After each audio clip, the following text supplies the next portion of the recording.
Mortal Kombat Summit. All I know about the Mortal Kombat Summit is that some people tweeted a bunch of lists. I have no idea if they're true or not. I have not talked to anybody about whether the lists are true or not. And then a lot of people tweeted stuff that makes it seem like the lists are true. And then a bunch of people got pissed that they're not invited or they're not, qualified or they're going to have to vote in. So then like people just start talking a bunch of shit everywhere. And I was like, damn, you guys are all super fucking pissed about some shit that I didn't even know was going to happen. Yeah, like, I don't know. If you're the NRS community, summits are really great, right? They're like a big boost and they usually have a lot of people watching them. And they're like a really relaxed, fun series to watch. They're not about playing the most competitive, compelling tournaments of all time. That's what you go to Combo Breaker or Evo or CEO or any of those tournaments or the IPS finals or whatever it is, right? The thing is about Summit is that when it comes to the Summit and all of their events, someone who is a really, really amazing player, but a really shitty attitude should not be there.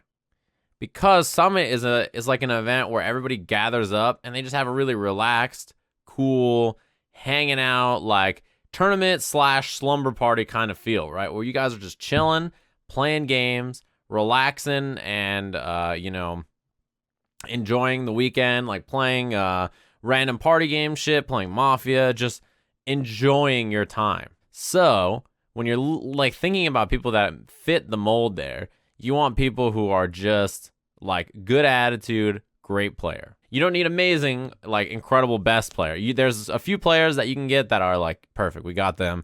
They're amazing. We'll get them in here. They'll probably do really well in the event. But everything else, So I wish there was a few players that made it in that didn't. Like Biohazard and Honeybee would have been like, I'm very surprised if they were on the list.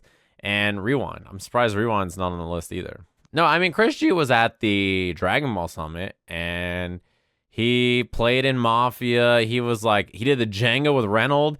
Then they beat Goichi in the Jenga match. Like he was like, fine there too, right?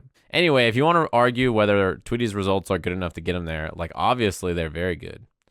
But his attitude is probably the bigger deal. Summit's not really that kind of event where it's just like, oh yeah, you have to have this player who is incredibly good and blah, blah, blah. Summit's going to be the same, if not better, without that player, right? Tweety's concern was that people he felt he deserved it would not be invited.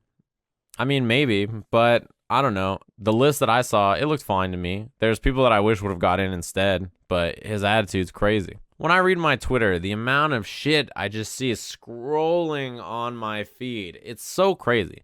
All I want to do on Twitter is see hi-fi clips and, talk to people about video games. Then I got these fucking dweebs tweeting all this stupid shit, and I just have to keep scrolling by, and then Twitter's like, did you miss this? Your friend, Xbox Fan 69, liked this tweet. I'm like, I don't give a fuck what Xbox Fan 69 liked, and I got to keep scrolling up the timeline. What am I supposed to do? Why isn't there an SF5 summit? I think if you're going to do any other fighting game that wasn't... First of all, I'm very surprised about Mortal Kombat being a summit. If you're going to do any fighting game that wasn't Dragon Ball or Mortal Kombat, to be honest, you should do Tekken. I think Tekken would be more entertaining than a Street Fighter summit. Not that a Street Fighter summit would be bad, but I feel like Street Fighter already has enough exhibitions and invitationals and other events that like they don't necessarily need a summit. And the other scenes could use and would have a more interesting summit in general. I don't think, even if they did a Tekken summit, I don't think Eris would go. Because it's like 4 days long. And I can't imagine Eris doing anything that's not commentating Tekken. Like, they're like, we want you to play Mafia. He'd be like, no, I'm going home.